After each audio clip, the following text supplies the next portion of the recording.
Tai kun jūs pinigų medžia? Labas, šiandien tikrai kalbėsime ne apie pinigų medžius. Kas akylesni, jau matote, kad ant mano stalo yra vienos rūšies augalai. Tai yra mano mylimos alokazijos. Alokazijų pasaulyje yra atrasta iki 100 skirtingų rūšių. Tai paskaičius supratau, kad net 5% tų rūšių aš turiu. Tai kol neprasidėjo tamsusis sezonas ir neprasidėjo netektis bent jau lapų atžvilgių, skubu su jumis pasidalinti savo apžvalgą visų alokazijų nuo galbūt mažiausiai mėgstamų iki labiausiai mėgstamos. Tai žiūrim. Dar galvoju pasukčiausiu ir ne video gale, o dabar paprašysiu, kad pasektumėt mane, būtinai palaikintumėt ir komentuotumėt po video, jeigu iškyla klausimų, jeigu matot pastebėjimų, jeigu turit patarimų, ką galiu daryti geriau, būtinai rašykit, man visada malonu paskaityti. Tai savo... Kaip ta žodis? Okay. Tai šiuo metu 16 vietoje aš dėčiau vieną iš seniausiai savo turimų alokazijų, tai yra alokazija Silver Dragon. Šiaip labai gražus augalas ir jos lapai turėtų būti dideli. Man tiesą sakant, šiais metais leido labai daug, bet labai mažų lapelių. Tai man tai ne visai galbūt patinka, ne visai dekoratyvu. Iš principo augalas atrodo ir yra sveikas, tai aš tiesiog galbūt anksčiau labai ją mylėjau ir jį man buvo labai, dabar tiesiog gal ir pabodo, bet tokia negarbinga 16 vieta įtenka šį kartą. 15 vietą aš duočiau šitai alokazijai Čantėri, iš tikrųjų nežinau, kaip tiksliai tarėsi, atsiprašau eilinį kartą už savo lotynišką tarimą. Šita alokazija, manau, ilgainiui pakils į aukštesnę vietą, bet kol kas jinai yra pas mane pakankamai jauna, lapeliai kol kas nedideli ir tos jos banguotų lapų formos dar kol kas ryškiai nematyti, ypač mažieji visai neišraiškingi, bet manau, ilgainiui jinai taps mano mylimesne. Bet šiai dienai jinai tik 15 vietoj. Įdėsiu gal šalia parodyti, kaip jinai turėtų atrodyti, kai yra suaugusi. Dabar tik tai tokia liūdna 15 vieta. Tada 14 vieta mano pačiai naujausiai alokazijai. Čia yra alokazija Black Stem. Tai labai gražus išraiškingas juodas kotelis. Tikrai dėl šito jinai yra turbūt norima, užauga labai aukšta ir tuom yra dekoratyvi, lapeliai tokie šviesiai salotiniai netgi sakyčiau. Tai vėlgi, kol kas tik tai 2 lapeliai, to dekoratyvumo kol kas mažai, nors ir dabar iš tikrųjų tas kotelis krinta į akis kaip gražus, bet vėlgi sakau, čia į ateitį toksai visada su mažais augalais yra, kad tu juos kol turi mažus, tai jie tokie šiaipsau, bet kai jie užauga ir parodo visą savo grožį, tada ir atsiskleidžia jų visas puošnumas. Tai 13 vieta atitenka mano alokazijai Dragon Scale. Šiaip lapai labai dekoratyvus, tiek priekis, tiek galinė lapų pusė. Kodėl ji tokia šiais metais pas mane liūdnoka? Nieko negalėjau padaryti, ji tiesiog norėjo žydėti. Vienas po kito augo žiedai. Kas šitas lapas iš viso? Kas čia? Ji tiesiog leido vieną po kito žiedus ir žiedai tiesiog eikvojo energiją ir iš tikrųjų lapams ne tiek, kad galbūt nelikdavo energijos, bet turbūt, kad nelikdavo, nes lapų jinai beveik neleido, išleido, man rodos, per visą vasarą 1 arba 2 lapus, kai įprastai daug didesnis turėtų būti skaičius. Buvo ir tręšta, ir mylėta, ir geroj vietoj stovėjo. Tiesiog šis sezonas akivaizdu buvo ne jos. Ir tikiuosi, kad bus galbūt kitas sezonas jos. Paskutinis lapas, kaip ir Silver Dragon, irgi išaugo toks mažytis. Tai tiesiog eilinį kartą finger crossed, kad sekantis sezonas, jei būtų geresnis, užaugintų didesnius, gražesnius lapus. Galbūt ir aš atrasiu, kas jai nepatiko, gal reikėtų ją užmigdyti žiemos miego. Toks fun fact, gal ne visai čia ir fun, bet kad alokazijos yra iš tų augalų, kuriems yra visiškai normalu mesti žiemos metu lapus, ypač jeigu jie negauna kažkokio papildomo apšvietimo, tai čia neturėtų išgąsdinti augintojo ir visiškai normalu, jeigu ji numeta visus lapus. Kiti, žinau, specialiai tiesiog nukerpa, jeigu jau ten, pavyzdžiui, lieka vienas lapas, kad tiesiog augalas nebeeikvotų energijos, nukerpa visus lapus ir viską pradeda nuo nulio. Aš esu ne kartą taip dariusi. Šita šonė alokazija zebrina, nesumeluosiu, kokius turbūt minimum 3 kartus yra buvusi visiškai be lapų ir kiekvieną kartą iš kotelio vis atsiaugina prasidėjus naujam sezonui tvirtesnius, didesnius lapus. Ne visada jų būna daugiau, bet jie būna didesni. Tai galime daryti išvadą, kad dažnai tas toks poilsio laikotarpis alokazijoms netgi gali išeiti į naudą. Tai toks nukrypimas šiek tiek. Toliau 12 vietą aš paskyriau, kur dabar, nematau, per savo pirmą įrašą girtai ir išgirtai alokazijai zebrinai variegata. Šiek tiek, jeigu pradžioj atrodė, kad viskas patinka, auga lapai vienas po kito, auga gražus, tai šis sezonas buvo kažkoks joms sunkus. Neradau ant jų jokių kenkėjų, bet kažkas nepatiko, lapai daugiau krito negu augo nauji. Dabar sezonui jau baigiantis leidžia naują lapą. Turi šiek tiek variegacijos, tai tas guodžia, kad nepametė, nes iš 2 augalų vienas visiškai kol kas išmetė variegaciją, tai žiūrėsim, dar vienas lapas liko, bet įtariu, kad bus tas atvejis, kai nukirpsiu ir žiūrėsiu, ar iš naujo atauginant lapą tiesiog galbūt įmanoma reversinti atgal į variegaciją. 11 vietoj aš dedu šitą savo alokaziją zebriną. Čia matosi lapų dydis. Man velniškai gražus augalas, jį iš savęs kotelis, kai brandus augalas, tobulai atrodo tas zebriškumas, margumas kotelio, lapai dideli, tokie strėlės irgi formos, man labai patinka, apskritai didelis augalas man yra vertybė, bet kas liečia šiuo atveju alokaziją zebriną, kad aš jau matau, kad jinai numes man visus lapus. Jau man šitas lapas matosi tokie pageltimai ir aš tiesą sakant nežinau, kodėl jie atsiranda kiekvieno rudens arba žiemos jau vidury, bet jinai tiesiog man nugeltina lapus ir tada aš turiu išlaukti, kol jinai išmiegos iki pavasario ir tada atsiaugins iš naujo lapus. Tai tik todėl 11 vieta, nes šiaip man turėtų būti aukštesnė, yra labai gražus ir toks brandus augalas pas mane. 10 vieta, nematau augalo. Alokazijai Antoro Velvet. Lapai labai dekoratyvūs su tokiu plaukeliu ir tamsesnė ta kita lapų pusė yra dekoratyvi, bet velniškai sunkiai auga pas mane. Šitie 4 lapai, čia yra viso sezono darbas. Jeigu iš tos pusės žiūrint, tai dar yra to grožio, bet jau taip apsukti, tai toks į vieną pusę labai sukrypęs, aišku, jisai čia į šviesą taip nusikreivaliojo, bet man tiesiog visada norisi gauti atgalinį ryšį ir iš augalo, nes tu dedi daug į jį ir jėgų, ir energijos, ir treši, ir myli, ir laisti, ir prižiūri, ir tada toks,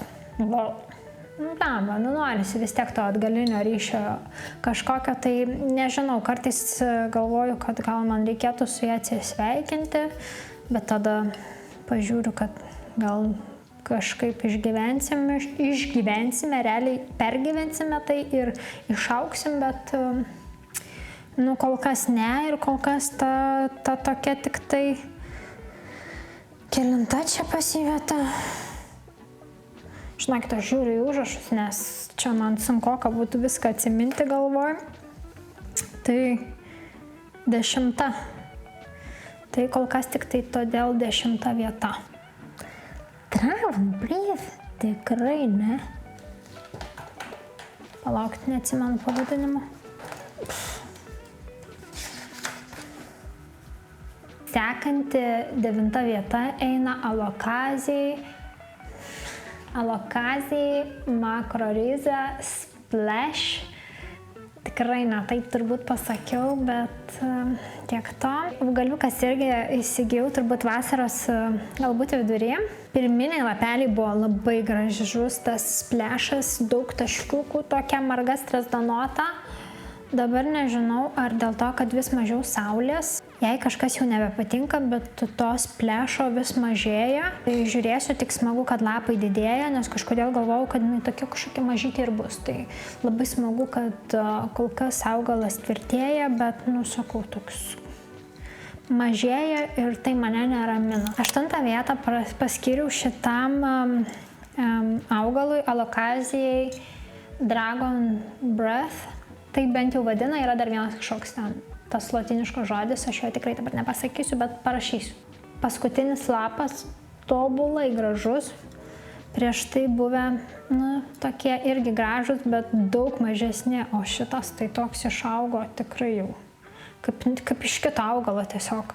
Tai labai gražus turėtų būti, kai suaugs, kai šią vasarą irgi tik tai įsigytas, tai pirmas sezonas su juo. Galvau, kad numirs, bet išgyveno, tai tikiuosi išgyvens ir visą šaltąjį sezoną ir kitą sezoną jau parodys visą grožį šitų didesnių lapų. O vos nenumirė šitas augalas, todėl kad turėdamas šituos kelis lapelius, ištraukus ir patikrinus ant šaknų turėjo 5 bulvytės. Ta prasme, visiškai crazy, tai kam tu nori daugintis, jeigu tu miršti? Pala, nuskambėjo žiūri keistai. 7 vieta bus irgi šiek tiek keista, nes pirmajame įraše irgi priskyriau prie savo top augalų. Pasibaigiant sezonui šiek tiek toks nusivylimas. Tas nusivylimas 7 vietoje yra mano Alokazija Frydek Variegata. Šitas lapas yra senas ir jūs matot kokią gražią variegaciją baltą. O nauji lapai turi štai tokią čia kur judinu, nauji keli jau lapai auga su tokia žalsva kamufliažo variegacija ir aš nesu gal didelė fanė to. Man ta balta spalva daug gražesnė. Aišku, tada yra didesnė rizika, kad jisai nubaltuos, bet kai pradeda eiti į žalumą, tada turbūt padidėja rizika, kad jis išaugs į žalią visiškai. Tai tiek tas nefaina, bet aš jau gal tada renkuosi į baltumą. Mano didžiai nuostabai 6 vietą aš paskyriau savo Alokazijai Jacqueline. Žiauriai keista, nes buvau paruošus trumpą video, kaip dar turbūt rugpjūčio pradžioj turėjo vieną lapą, o dar prieš porą mėnesių vasaros pradžioje aš ją išvis galvojau išmesti, nes tiesiog nupuvo jinai man ten ir aš nieko nebeturėjau. Vienu žodžiu, jeigu ką, pridėsiu galbūt po įrašų nuorodą, yra šortas, kur aš greitai papasakoju ir parodau istoriją šito Jacqueline, bet man tie lapai, kurie turi ir faktūrą, ir spalvą, ir tokį, net nežinau, ta ir kita pusė, ir formatą. Beje, man labai sunkiai išsuka lapą, aš jai kartais padedu, aišku, ta pagalba kartais baigėsi va tokiais, gal čia nežinau, ar matosi, toksai įplyšimas lapo. Tik kai jinai man numetė visus lapus aš ieškojau ten, kaip jai padėti, ieškojau priežasčių ir atradau, kad žmonės ją augina lekūzoj pon tokiam substrate akmenuku ir galvoju, velniai nematė, pabandysiu ir aš. Ir iš tikrųjų ir dabar jinai man auga. Ir iš tikrųjų šitas substratas labai jai tinka, jinai labai jame atsigavo, jinai turbūt yra tikrai vienintelė alokazija, kuri auga tokiam substrate. Nežinau, gal ir kitoms patiktų, bet kol kas tik su šita pabandžiau. Šiaip, kol kas sakyčiau, šitas augalas, man labai patinka, aš norėčiau, kad ji nebemirtų ir augtų didelė, nes šitie brandus augalai iš vis atrodo fantastiškai. 5 vietoje yra mano alokazija Pink Dragon. Net nežinau, kaip čia rodyti. Turi 3 lapus, didelius, gražius, nes augalas jau pas mane yra irgi vienas seniausių tikrai mano turimų augalų iš alokazijų. Tai man tiesiog yra gražu, kaip jinai augina tokius didelius lapus. Man turbūt vienas šiaip iš indikatorių apie gražų augalą yra dideli sveiki lapai. Turi labai tvirtą kotą. Tiek tas kotelis rožinis man patinka, nes man patinka rožinė spalva. Tiek šitie tokie blizgus ir grublėti lapai. Tai garbinga 5 vieta šitam mano senučiukui. 4 vietą pas mane užima šių metų irgi naujokė sezono. Dar vienas iš atradimų yra alokazija Scalprum. Labai gražus, tvirti, tokie tamsiai žali lapai su bordo koteliu. Kotelio tas gijos eina per visą lapą. Pradžiai toks buvo man netvirtas, lygu norėjo griūti, dabar sutvirtėjęs, atsigavęs. Tai iš jo irgi tikiuosi brandos ateityje ir kad bus dar gražesnis, nes ir dabar ta lapų faktūra, linijos man labai gražu ir tikrai norisi pamatyti jį savo pike, kaip jisai atrodys. Būgnai. 3-tukas. Čia Britanijoje 3 vietoje. Vokietijoje irgi 3 vietoje. Ingos namuose irgi 3 vietoje. Alokazija. Makroriza, turbūt ne taip pasakiau. Variegata. 3 garbinga vieta. Labai graži. Pradžiai galvojau kokią nesąmonę, nes augo tokie peraugę lapai. Bet dabar, tiksliau neperaugę, o išstypę per daug. Bet dabar normalizavosi. Variegacija labai graži, pažiūrėkite šitą lapą. Ir kadangi žinau, kad šitas augalas šiaip iš principo turėtų būti labai didelis, tai aš juo labai džiaugiuosi. Ta balta ir žalia labai gražiai kol kas išsidėsto, neatrodo, kad jis turėtų nubalti arba nužaliuoti, tai tokia stabili variegacija. Turiu pasakyti, kad labai daug veda bulvyčių, kas yra irgi gerai, nes gali pasidauginti ir jeigu reikia turėti ekstra augalų arba juos parduoti ir investuoti į kitus augalus. Antra vieta yra skirta augalui iš pirmo mano įrašo ir jis neiškrito į nemėgstamų augalų sąrašą, gal negali sakyti nemėgstamų, į mažiau mėgstamų augalų sąrašą, o kaip tik dar labiau man patinka, nors kai tikrai jį pirkau galvojau, kad gal toks ir nebus čia geras pirkinys, bet jūs pažiūrėkit į šitą alokaziją melo. Pažiūrėkit į šitą lapą. Žiauriai gražus. Aš šiaip galvojau, kad šitas augalas daugiau 2 lapų pas mane neturės. Šiuo metu turi 4. Tas vienas tai labai gražus. Tas raštas, ta faktūra, aš net nežinau ką pridurti.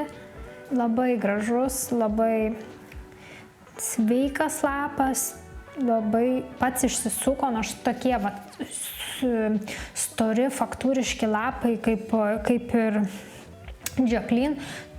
Pagal mane sunkiai jie gauna energijos išsisukti, bet šitas be problemų, labai gražus tas mėtiškumas senesnių lapų. Tiesiog man atima kvapą, viskas su juo yra labai gerai. Kaip ir minėjau pirmame savo įraše apie mėgstamiausius augalus, tikrai nėra pradedančiųjų augalas. Nors aš visada sakau, kad kartais žmonėms, kurie pradeda tik auginti augalus, jiems tiesiog kai kuriems intuityviai sekasi ir pavyksta su tais augalais susidraugauti ir kažkaip atliepti jų poreikius. Bet jeigu numarinat pinigų medį ir kaktusus ir dar nusipirkot kalatėją, kuri numirė, tai nepirkit šito, nes nepirkit. Ir fanfaros, ferverkai, čia viską, ugnies šou, šampano piramidė, fakyrai. Nu, aš pabandysiu pakelti. Aš pabandysiu. Bijau. Aš pakelsiu ir padėsiu, bet pakelsiu ir parodysiu. Tai kun jūs? Mano alokazija Frydek. Net nein parodyti. Suka 9 lapą. Čia yra, žinokit, crazy. Aš net nežinau, ką pasakyti. Aš kai žiūriu į tą augalą, man trūksta oro, man trūksta žodžių. Pabandysiu atsukti, parodyti didžiausią lapą. Pažiūrėkit. Ta prasme, tikrai didesnis už mano galvą. Kaip įmanoma būti tokiu gražuoliu. Va. Net nebesimato manęs ir naujas lapas. Aš matau, kad bus irgi tobulai gražus ir didelis. Tiesą sakant, nežinau, kas šitą augalą šį sezoną taip privertė sparčiai ir labai gražiai augti. Galbūt čia mano eksperimentas, kurį aš anam video rodžiau, irgi pridėsiu nuorodą, jeigu kas nematėt, būtinai pažiūrėkit. Jeigu irgi norit išsiauginti tokį milžiną, tai galbūt tas samanų uždėjimas ant viršaus ir skatinimas vis augti, tas kotelio drekinimas, dabar aš irgi esu ant jo kotelio nebeuždėjusi to vazonėlio skaidraus, bet tiesiog apdėjusiu samanom ir vis padrekinu, tai vėlgi ties žemėm jisai pradeda auginti jau šaknis. Nu, bet čia man šį kartą yra nesuvokiama protu, aš nežinau, man čia atrodo, kad man tik pasisekė ir taip man negalėjo čia nutikti ir čia mano indėlio iš vis nėra ir jai tiesiog nurovė stogą ir jinai nori dabar augti, aš jau nebežinau. Man toks jausmas, kad jinai nori, kad aš ją jau persodinčiau, nors tai įvyko taip neseniai, prieš 1,5 mėnesio. Bet ką aš galiu pasakyti, čia yra mano pasididžiavimas, mano meilė. Bet ir šiaip vienas lengviausiai auginamų augalų su be galo gražiais velvetiniais lapais, su baltom tokiom ryškiom gijom. Tai jeigu norit gražaus augalo namuose, didelio augalo namuose, tikrai rekomenduoju Alocasia Frydek. Pirkit, auginkit ir po to grožėkitės. Tiek šiam kartui turbūt, toks buvo mano Alokazijų 16-tukas. Tikiuosi neprailgo, ne tik parodžiau augaliukus gražius arba negražius, būtinai pakomentuokit. Tai pasekit mane būtinai Instagrame, nes toje platformoje kartais dalinuosi apie savo parduodamus augalus, tai kadangi alokazijos vis tiek yra viena didžiausių mano auginamų augalų rūšių, tai jų faktas, kad pakankamai dažnai turiu ir pardavimui, tai bendraukiam, komentuokit būtinai komentaruose po video, kokius matot pastebėjimus, galbūt norit pasiginčyti ir nepritarėt kažkuriam numeriui ir manot, kad kažkurį augalą nuvertinau arba pervertinau, tai tikrai parašykit, visada smagu pasikalbėti ir iki kitų kartų.